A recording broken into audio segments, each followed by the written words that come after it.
comme tout le monde l'a constaté en faisant ses courses, la situation est on ne peut plus complexe. Hein, c'est une évidence. Je l'ai expliqué à plusieurs reprises. Je suis pas le seul. Hein, toute la presse anglo-saxonne là-dessus est d'accord avec moi, parce que la presse anglo-saxonne, elle est moins, elle ne s'auto-censure pas, hein, comme la presse française.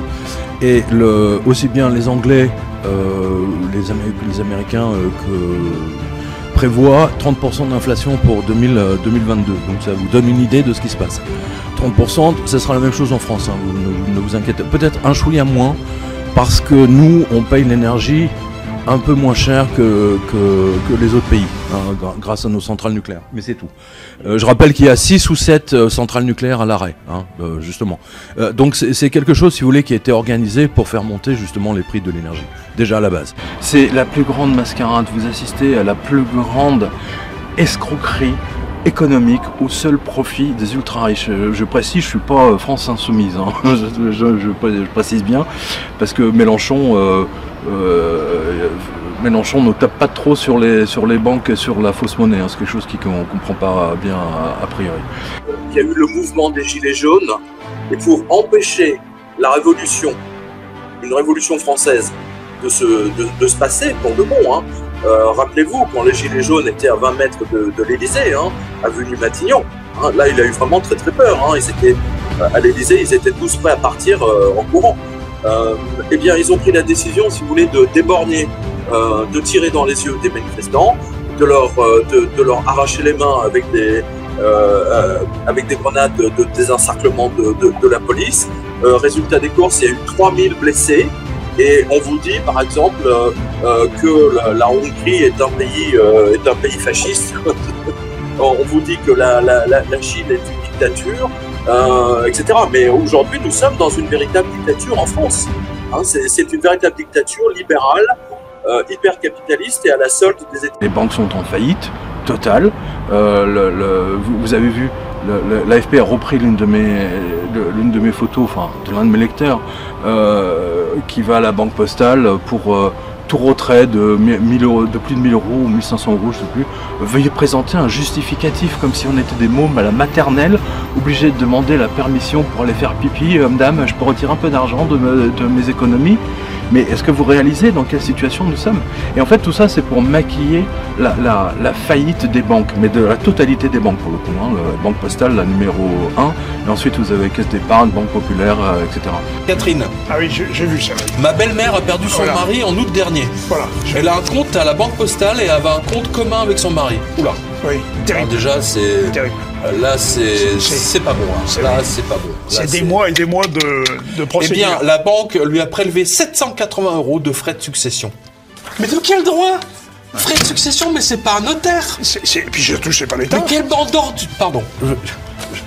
Ah, je suis énervé. Bon, alors, on va... Non, mais je suis énervé, je vous assure, c'est... Mais justement...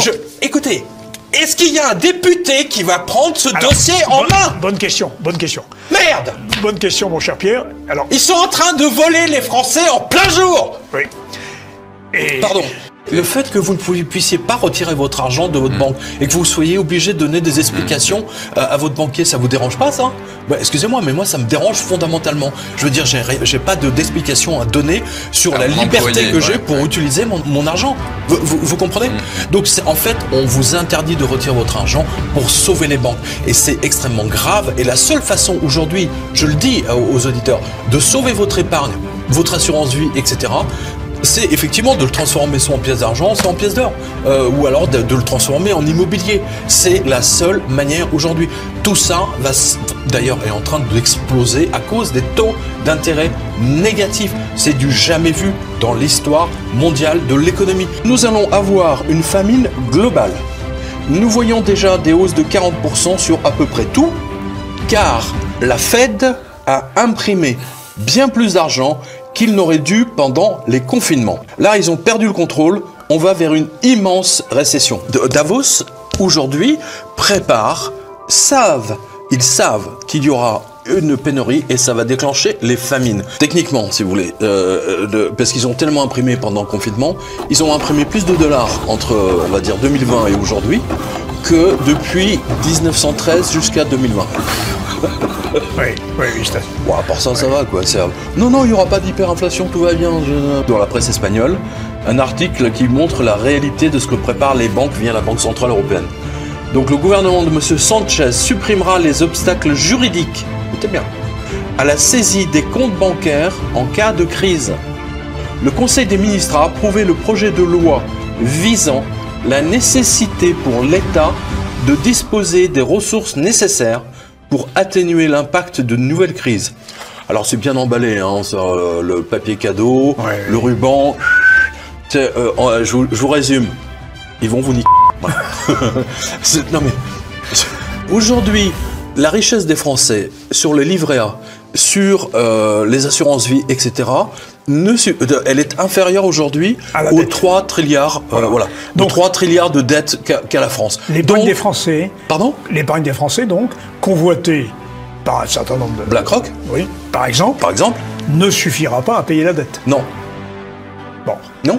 Donc, les enfants paieront. Ou les petits-enfants. Non, on va payer. Vous allez payer. On va pas attendre les petits-enfants, ni les enfants.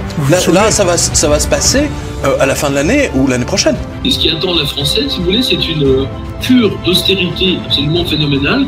Comme je vous l'ai dit il y a un an, et ça sera la même chose, ça sera même pire, je pense, que ce que les Grecs ont vécu. Voilà. Parce que les Grecs, si vous voulez, n'avaient pas une protection sociale comme on a en France. Vous voyez, et déjà, ça a été très très dur pour les Grecs. Alors, vous imaginez que dans un pays qui a une protection sociale quand même qui est là depuis 70 ans, je peux vous dire que là, ça va être violent. Qu'en fait, c'est une inflation masquée et finalement, les gens se retrouvent au 15 du mois, ils n'ont plus rien. Mais on vous dit que l'inflation a été de 1% ou 2% par an. Mais c'est grotesque, c'est faux, c'est archi faux. On le voit par les produits. Moi, je dis, de ce que je vois et de ce que voient mes lecteurs, on croise les données, l'inflation en France est entre 8 et 10% par an. Hein, n'oubliez pas, l'INSEE met dans son calcul des prix la chaussure de ski et le bloc de béton. C'est un truc qu'on achète, vous et moi, tous les jours. Hein, c'est le bloc de... Les Américains, j'ai toujours dit, et je le répète, depuis 10 ans, ont besoin d'une guerre pour effacer leurs 30 trilliards de dettes. Ça, c'est quelque chose que vous n'entendrez pas sur BFM, sur TF1, sur France 2. Hein, il ne faut pas expliquer ça aux Français, c'est vraiment là, parce que là, ils commenceraient à comprendre beaucoup plus de choses. Donc, et maintenant, la guerre va enrichir tous les gens qui ont des positions sur les matières premières en bourse. C'est qu'est-ce qu'on fait concrètement? Je veux dire, si on a plus de 50 000 € en banque, on fait quoi? On retire l'argent, on fait quoi? C'est concrètement. J'ai toujours dit que la banque française la moins pire, c'est la BNP. J'ai toujours été très clair là-dessus. Toujours est-il que la fameuse limite, la garantie des 100 000 €, moi, ça me fait vraiment doucement rire, parce que si Société Générale explose ou Crédit Agricole explose, le fonds de garantie ne garantira rien du tout, sauf peut-être 2 € par personne. Voilà. Ils n'ont rien dans leur caisse, rien du tout, nada. Qu'est-ce qu'est l'Union européenne, techniquement? Tous les gens que je connais qui ont travaillé ou qui sont toujours à Bruxelles et à Strasbourg me disent, en fait, on est à la solde des Américains. Voilà, c'est les Américains qui pilotent tout, c'est eux qui font voter des lois. Les lois, d'ailleurs, sont toutes écrites en anglais par des cabinets américains tout ce qu'ils ont à faire, eux, c'est voter oui, sans même le lire. Voilà. Les banques françaises, aujourd'hui, vous empêchent de retirer votre argent. C'est-à-dire, c'est plus votre argent. Hein. Je le dis à tous les spectateurs, allez voir votre banquier, entre guillemets, votre plouc plutôt, on va l'appeler comme ça, hein, et dites-lui, je veux 3 000 €. Hein. Je veux 3 000 €, donnez-moi 3 000 € en liquide, en cash. Voilà. Alors, ils vont vous dire, oui, c'est pourquoi. Elle a voulu retirer 5 000 € à la banque postale. Donc, on lui fait remplir 25 papiers formulaires. Et elle a dit, mais c'est pourquoi faire? Mais le banquier n'a pas à savoir ce qu'on fait de notre argent. Mais ils lui ont fait remplir un formulaire. Elle a dit, eh bien, je veux réaliser un fantasme, je veux faire l'amour sur un tas de billets de banque. Voilà. Alors les mecs à la banque postale, là, ils étaient vraiment dégoûtés. Mais vous voyez qu'ils font peur aux gens. Oui. Ils font peur aux personnes âgées, ils font peur aux personnes qui n'ont bien entendu pas, malheureusement, toutes les informations que nous avons pour leur résister. Il y a des gens qui sont incapables de résister à toute forme d'autorité. Les banques françaises, en 2008, à partir de 2008, ont acheté. Aujourd'hui, par exemple, le Crédit Mutuel possède quasiment la moitié de la presse régionale française. Est-ce que vous réalisez? Une banque possède la moitié de tous les journaux quotidiens régionaux en France. Une seule. C'est le Crédit Mutuel.